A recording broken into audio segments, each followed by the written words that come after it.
Gonzalo Neira Cabrera.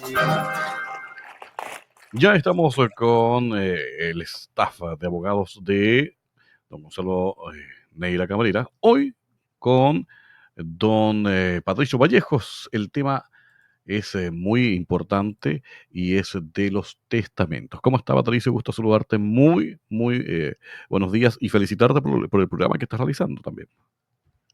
Buenos días, Víctor.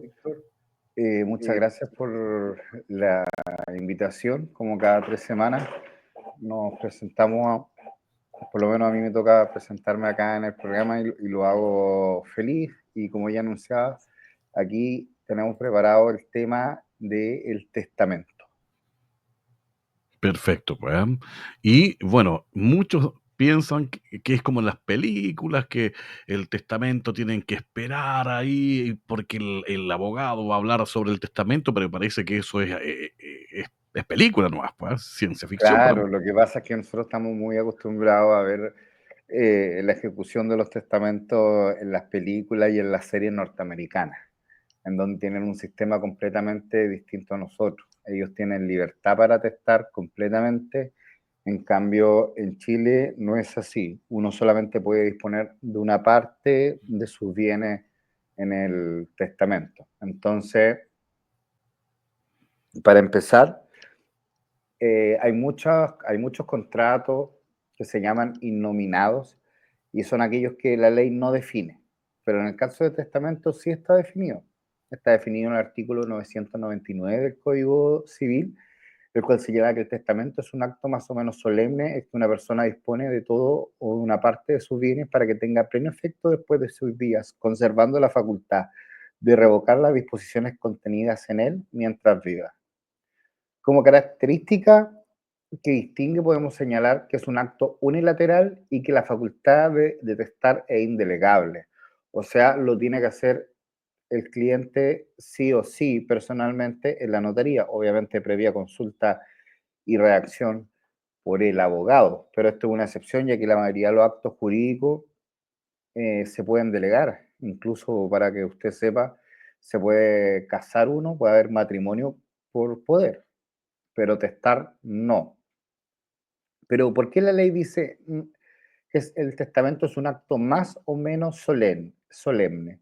Porque existen varios tipos de testamentos. Porque hay unos que se denominan testamentos menos solemnes o privilegiados. Se los cuento de manera casi anecdótica porque son muy excepcionales. En ellos pueden omitirse las formalidades que la ley habitualmente se requiere, como la presencia de un notario, y en este tipo de testamentos se da generalmente en casos en que la vida del testador se encuentra en peligro inminente, digámoslo así. Hay 3 tipos de testamento menos solemnes contemplados en nuestra legislación: el testamento verbal, el militar y el marítimo. Estos dos últimos solo se permiten en caso de guerra. Por eso yo le decía que son situaciones muy excepcionales. Ahora, los testamentos objeto de esta intervención son los testamentos solemnes, los cuales pueden ser abiertos o pueden ser cerrados. Antes de seguir, les voy a contar que no cualquier persona puede testar. La ley señala quién no puede testar y quién no puede testar: el impuber, o sea, el hombre menor de 14 años y la mujer menor de 12, el que se hallare bajo interdicción por causa de demencia, por razones obvias. Una persona que está interdicta, demente, no está en las facultades para disponer de sus bienes.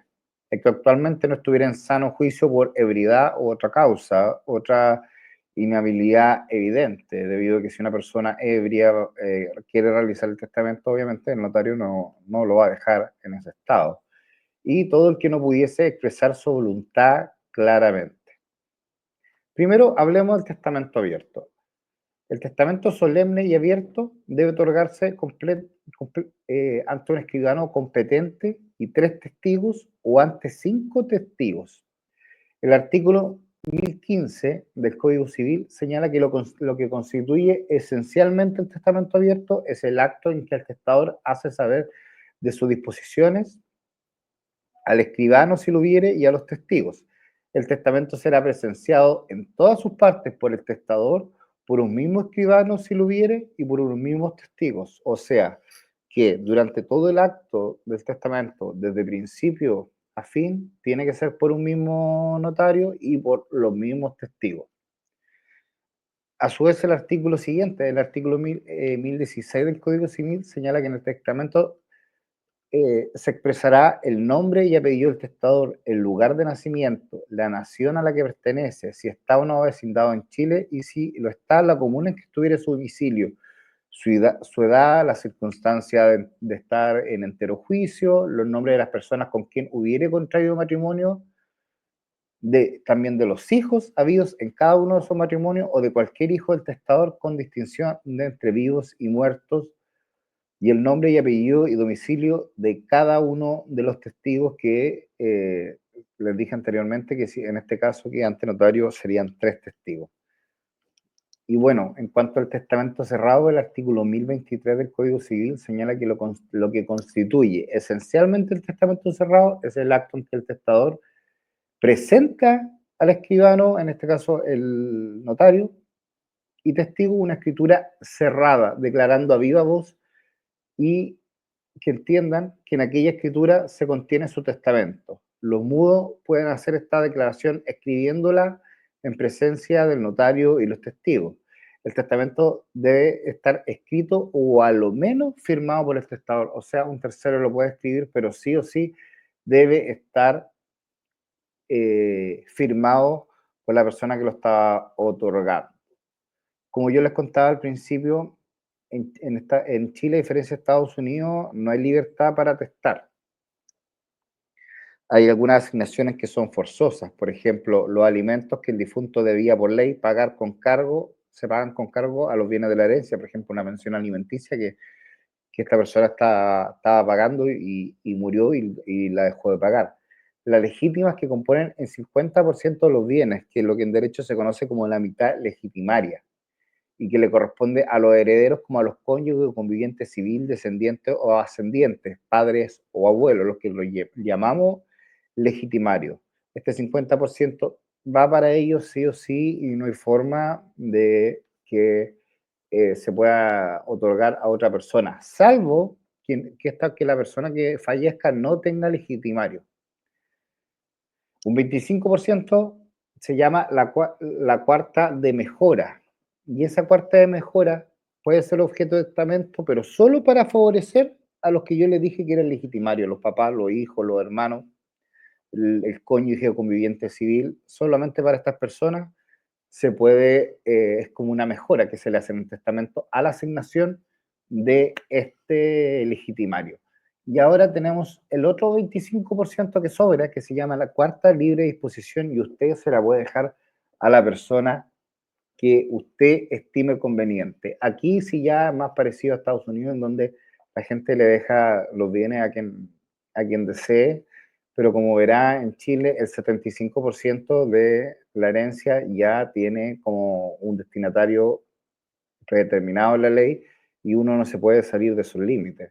En cambio, este 25% que se llama la cuarta de libre disposición tiene la ventaja de que usted se lo puede dejar. Por ejemplo, hay mucha gente que no tiene contacto con su hijo y la persona que le ayuda en el día a día es un vecino y ese vecino lo ha ayudado durante años. Entonces la persona dice, chuta, yo no puedo dejarle el 100% de mi bien a esta persona que me ha ayudado tanto, pero sí le puedo dejar la cuarta de libre disposición, que es el 25% de esta universalidad que conocemos como herencia. Ahora, en cuanto a su ejecución, el testamento requiere la apertura ante un juez civil. El testamento cerrado, el sobre debe abrirse en presencia del juez y con citación de las partes. Una vez abierto, se protocoliza y de esta manera, al protocolizarse, se incorpora formalmente a un registro público. Y ahí puede ejecutarse y ahí puede solicitarse la posesión efectiva también judicialmente. Es más lento y formal en su ejecución que el abierto. En cambio, el abierto se salta este trámite de la apertura y lo puede ejecutar directamente, ya sea a través de una albacea que se haya nombrado en el testamento o cualquiera de los herederos, según sea el caso.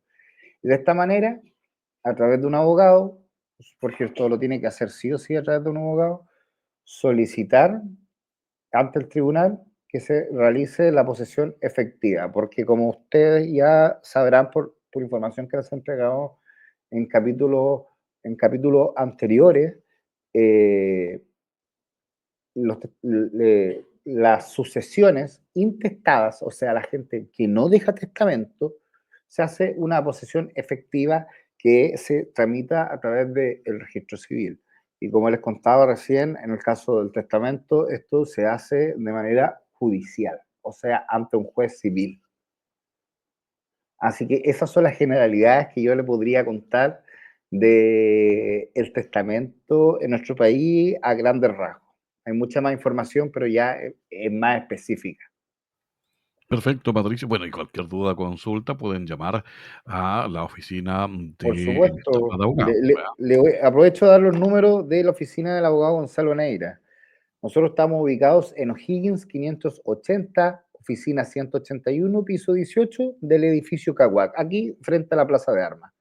Los números de teléfono, tenemos el teléfono fijo que es el 6422-39505, se lo voy a repetir, 6422-39505 y el número de celular con WhatsApp que es el más 569-9450-4707. Se lo voy a repetir por última vez, más 569-9450-4707. Nosotros tenemos mucha experiencia realizando testamentos, por lo tanto, venga con toda seguridad a consultar cualquier duda que a usted le surja antes de hacer esto. Y aprovechar de decir que siempre se tiene que asesorar, porque el testamento es esencialmente revocable. Usted puede hacer un testamento después que hace otro y ese otro va a derogar tácitamente al testamento si es que en el testamento no se indica que lo está derogando. Pero, como le digo, tiene que ser con la asesoría de un abogado porque hay eh, disposiciones testamentarias, por decirlo así, que tienen que ir sí o sí, como yo le contaba, el 50% de la mitad legitimaria, el 25% del cuarto de mejora. eh, Otra cosa, y la escritura de testamento conviene que se la redacte un abogado, porque como le digo, hay requisitos legales que si usted no cumple, su testamento va a ser nulo en algún momento.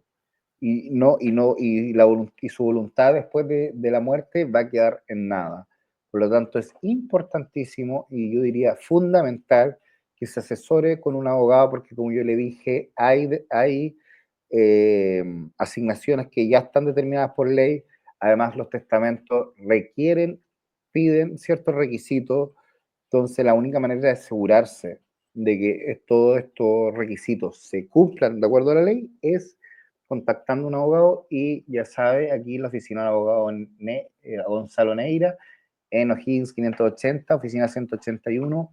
Los esperamos por cualquier duda que usted tenga al respecto. Muy bien, pues excelente, Patricio. Bueno, ya sabemos que aquí no es que, no, es que mi mamá me lo dejó en vida, pero el papel, pues, ¿dónde No, está? eso no tiene ninguna validez, oiga. Eso de que mi papá me lo dejó en vida, mi mamá me lo dejó en vida, no tiene ninguna validez jurídica. Y es muy común que hay gente que ande diciendo eso y que crea que porque su papá, entre comillas, se lo dejó en vida, tiene mejor derecho que alguno de los hermanos. Porque eso no es así. Así que si usted tiene algún problema de herencia, ya sea de una herencia sin testamento o de una herencia con testamento, recuerde que siempre hay plazos de prescripción. No puede estar esperando toda la vida. Tiene que ser lo antes posible.